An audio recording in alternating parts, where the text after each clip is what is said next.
Brush in hand, Lev's story. Lev is an artist and says, once I remember, once I have the incident or the image of where something was, they all come back to me as if they'd just happened. But the idea that memory can live anywhere else but in his mind puzzles Lev. One day we were talking with Meyer, and Lev was stoutly maintaining that he made sketches from his imagination, and that isn't memory. Meyer asks him how he does this. Well, I think about how a fisherman looks, how he feels when he's casting a line, and will experiment in the sketch until I get the line and the shape I'm picturing. So you're remembering that, how he looked, how he felt, Meyer asks. Yes, but it's not just memory. I remember how he looks and I'm feeling it when I'm painting it. So you put it together, some image you remember, and when you're remembering it, the feeling comes up as if you were there. Meyer was relentless when he wanted to track something down. As if I were there now, Lev insists. It's a two-way street, whether I'm remembering it or when I'm right there seeing it. It speaks to me in the same way. I feel it, and then I try to express it, to paint it. So it's like you have a mind memory and a gut memory. They both bring out feelings that you paint, said Meyer. Lev throws up his hands, says he doesn't really care what anyone calls it. He'll keep on painting the essence wherever it comes from. One day, I asked him why he never paints hands. And he said, rocks I can paint, but not hands. Because I can imagine how a rock feels standing there alone, heavy, hardly able to move. Although they do move, even breathe, and the waves change them over a long time. With hands, I'm more preoccupied with getting the line of the shoulder and of the arms straining as they pull the weight of the nets.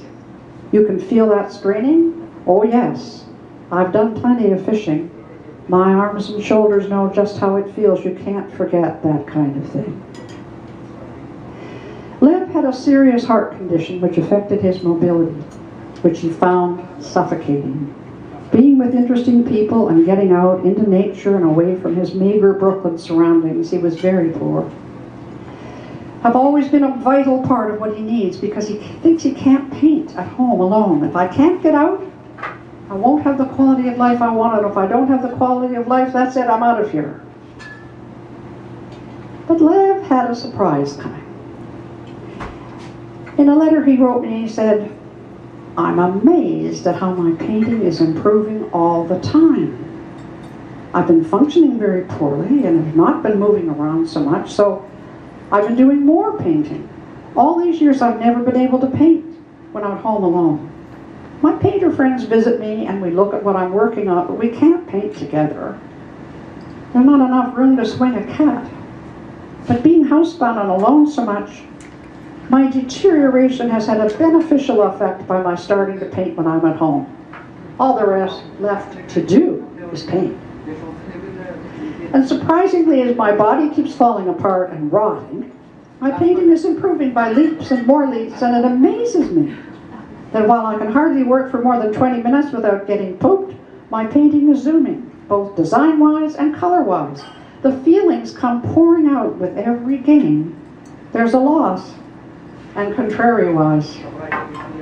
I haven't enough energy to carry half a gallon of milk, but I can still push a brush around.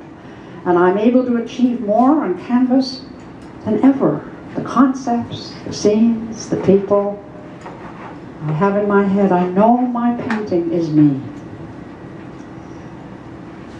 And this is Lev's poem. It's called Brush in Hand. The sea crashing against the old shipwreck, his juice of life. A meal around the table, friends loving, the thread of an argument. Sunset livid on the rocks by the schoolhouse where evening dancers laugh. In the thick of the day's critique with painters hard at it by the light of a coal oil lamp. Alone now, brush still in hand, his feelings pour out, the canvas fills, and his heart still.